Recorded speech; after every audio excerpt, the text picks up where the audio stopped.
Hello, my name is Zach, and I will be reading a few of Aesop's Fables today. So these fables come from the 1919 edition with pictures by Milo Winter. So, the first of the fables that I will be reading is The Eagle and the Kite. An eagle sat high in the branches of a great oak. She seemed very sad and drooping for an eagle. A kite saw her. "Why do you look so woebegone?" asked the kite. "I want to get married," replied the eagle, "and I can't find a mate who can provide for me as I should like." "Take me," said the kite. "I am very strong, stronger even than you." "Do you really think you can provide for me?" asked the eagle eagerly. "Why, of course," replied the kite. "That would be a very simple matter. I am so strong I can carry away an ostrich in my talons as if it were a feather." The eagle accepted the kite immediately, but after the wedding, when the kite flew away to find something to eat for his bride, all he had when he returned was a tiny mouse. "Is that the ostrich you talked about?" said the eagle in disgust. "To win you, I would have said and promised anything," replied the kite. The moral being, everything is fair in love. The second fable is the stag, the sheep, and the wolf. One day a stag came to a sheep and asked her to lend him a measure of wheat. The sheep knew him for a very swift runner, who could easily take himself out of reach were he so inclined. So she asked him if he knew someone who would answer for him. Yes, yes," answered the stag confidently. "The wolf has promised to be my surety." "The wolf!" exclaimed the sheep indignantly. "Do you think I would trust you on such security? I know the wolf. He takes what he wants and runs off with it without paying. As for you, you can use your legs so well that I should have little chance of collecting the debt if I had to catch you for it." The moral being, two blacks do not make a white. The third fable is The Animals and the Plague. Once upon a time, a severe plague raged among the animals. Many died, and those who lived were so ill that they cared for neither food nor drink, and dragged themselves about listlessly. No longer could a fat young hen tempt Master Fox to dinner, nor a tender lamb rouse greedy Sir Wolf's appetite. At last, the lion decided to call a council. When all the animals were gathered together, he arose and said, "Dear friends, I believe the gods have sent this plague upon us as a punishment for our sins. Therefore, the most guilty one of us must be offered in sacrifice. Perhaps we may thus obtain forgiveness and cure for all. I will confess all my sins first. I admit that I have been very greedy and have devoured many sheep. They had done me no harm. I have eaten goats and bulls and stags. To tell the truth, I even ate up a shepherd now and then. Now, if I am the most guilty, I am ready to be sacrificed. But I think it best that each one confess his sins as I have done. Then we can decide in all justice who is the most guilty." "Your Majesty," said the fox, "you are too good. Can it be a crime to eat sheep, such stupid mutton heads? No, no, your Majesty. You have done them great honor by eating them up. And so far as shepherds are concerned, we all know they belong to that puny race that pretends to be our masters." All the animals applauded the fox loudly. Then, though the tiger, the bear, the wolf, and all the savage beasts recited the most wicked deeds, all were excused and made to appear very saint-like and innocent.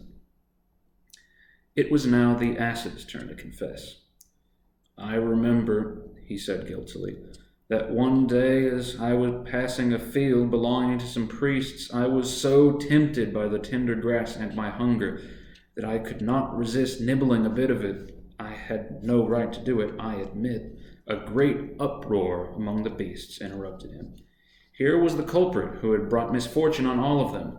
What a horrible crime it was to eat grass that belonged to someone else. It was enough to hang anyone for, much more an ass. Immediately they all fell upon him, the wolf in the lead, and soon had made an end to him, sacrificing him to the gods then and there and without the formality of an altar. The moral being, the weak are made to suffer for the misdeeds of the powerful. This next fable is the fable of the shepherd and the lion.